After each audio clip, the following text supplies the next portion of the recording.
Welcome to the Whiskey Vault. I'm Rex. I'm Daniel. And he's a sommelier, I'm a mooch, and today is the whiskey of the something. The best whiskey in the whole world! So says a guy.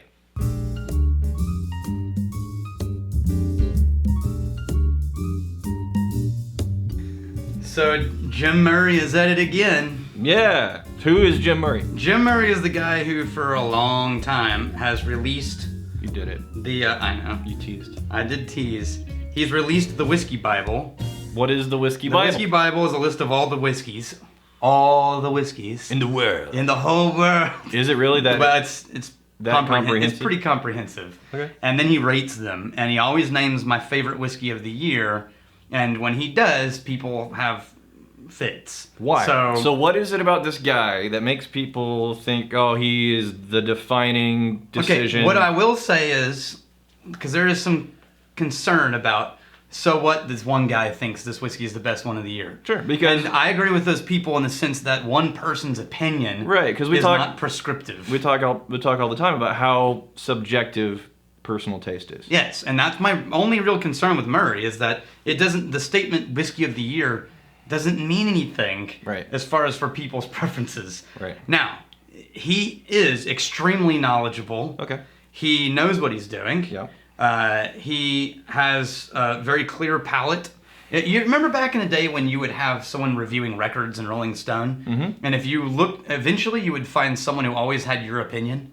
Yeah. Like, no matter what they reviewed, you're like, I agree with that guy. Sure. Right? So, and then you would follow their reviews. So I think, like, if you read Murray's notes, Yeah. and you identify with them, and you Sure. taste it, you find the same things, It's like a movie. then he's your guy. It's a movie critic. Yeah. That you, like, I love all the same movies so far. Now, he voted this one best of the year.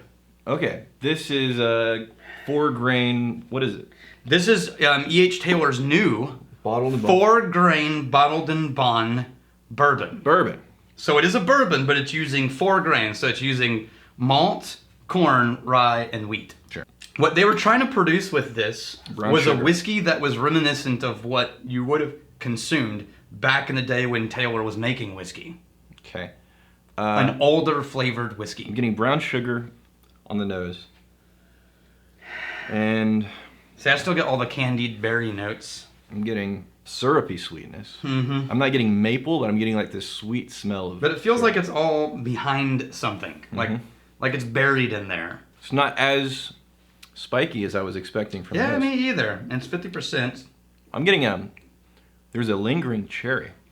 Yeah, there is. And a cherry with a little hint of walnut in there. It sort of reminds me of those. Remember those? Is it Leddens? Leddens, Oh, cough the drops and cherry the white. cough drops? Yeah, it sort of reminds me of that a little bit.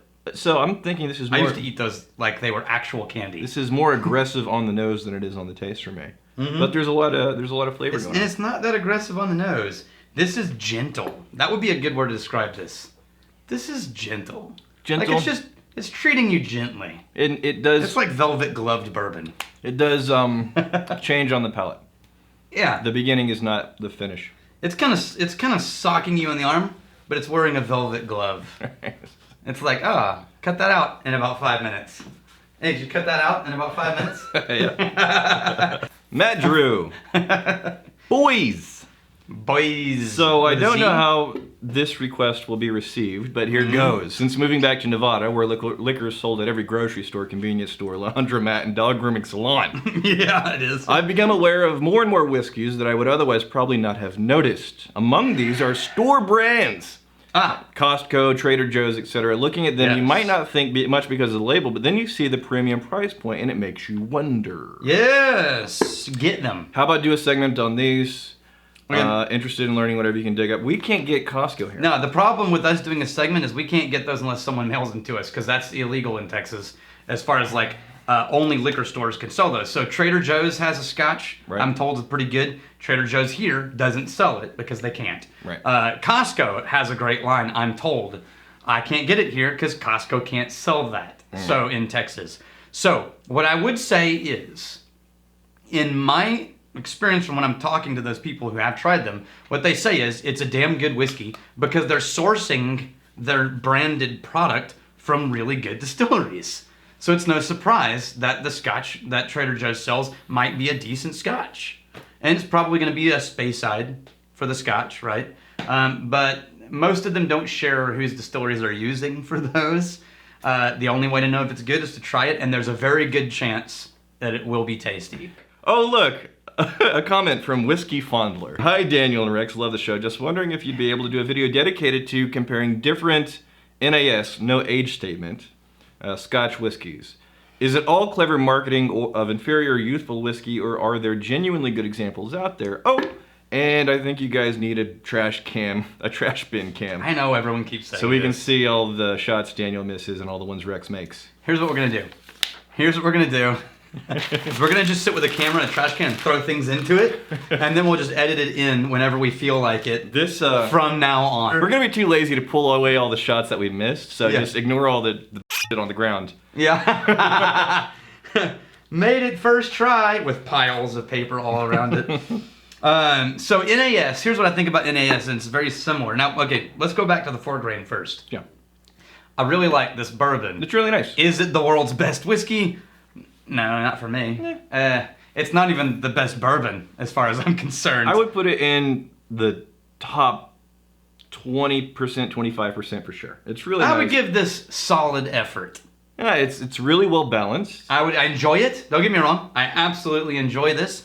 If someone says, would you like some 4-grain? Tell it. I'd say, hell yes, pour it for me. No, like and I think you have a similar opinion, but a lot of bourbons out there with that new oak that they have to be aged in for at least 2 years, you get this kind of spike of oakiness right on the end. This does not have that. No, it doesn't.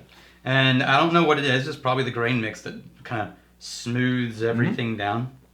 Yeah, but it's very sweet. Several different notes. It is sweet, balanced, rounded off, not too aggressive in any one direction. And I think the 4 grains in there. I think that's a band. Not too aggressive in any one direction? One Direction. Oh. Yeah, it's a boy band. Why would you? Is that the new dad joke? Boy bands? Yeah. I have no idea how I know about that. Backstreet Boys. Yeah. Boys to Men. NSYNC. I'm naming too many bands. You know I really do. That Justin, he is a hottie. Oh, we need to wrap this up quick. Yeah. It's going downhill. NAS whiskey. Here's what I think about it. He said, is it good or is it just someone trying to capitalize on shticks? Yeah. The answer is yes. The answer is it depends on the whiskey. Sometimes I'll get an NAS whiskey and I think, all right, dude, you guys were just trying to boost some sales, and so you just released something before it was ready. And then other times, an NAS whiskey becomes my favorite thing they've ever done. An example of that is Laphroaig Lore. Oh. When I tried Laphroaig Lore, I said, this is maybe the best thing I've ever tried from Laphroaig. And it's no age statement. With no exception, and it's a no age statement whiskey. So sometimes you feel like they just need to release some things, and sometimes removing the age statement allows them to make artist decisions about what they think the whiskey needs without being handcuffed to an age. Yeah. And I love that about so it becomes art. And so if you can get the art, that's the good stuff. And then other times you're like, you ran out of whiskey and released something early because you needed to. So if somebody loves classic bourbon, this is a really nice representation of classic bourbon. Of a smooth classic bourbon. Smooth classic bourbon. And it's complex for a bourbon. There are multiple notes. It unfolds over time. I think the world is going to benefit from this being named world's best whiskey. Okay. Because this is so approachable. No. Here's why. But it's not. No, it's not. It's just the But that's not the point. The world's damn good whiskey. Here's what happens. Here's why I'm not butthurt about this. Yeah. Because for bourbon drinkers, no, I don't think it's the best. But who buys world's best whiskeys? People who don't know what to get and they're like, well, it was voted world's best. Sure. For those people, they're going to drink this and be like, you know what? I think I like bourbon. Absolutely. It's a respectable introduction. Yes. They're not being steered wrong. And so I think the kind of people who use lists like what Jim Murray creates or like ours to make their choices about whiskey, those people are not going to be misled by this whiskey. Fair enough. Right? If he had voted Laphroaig Quarter Cask as the world's best, he's going to turn an entire generation of people off of whiskey because they're like, what? Wait, what? That's probably a bit too advanced. Speaking of, because we've been doing a lot of beginner-friendly content.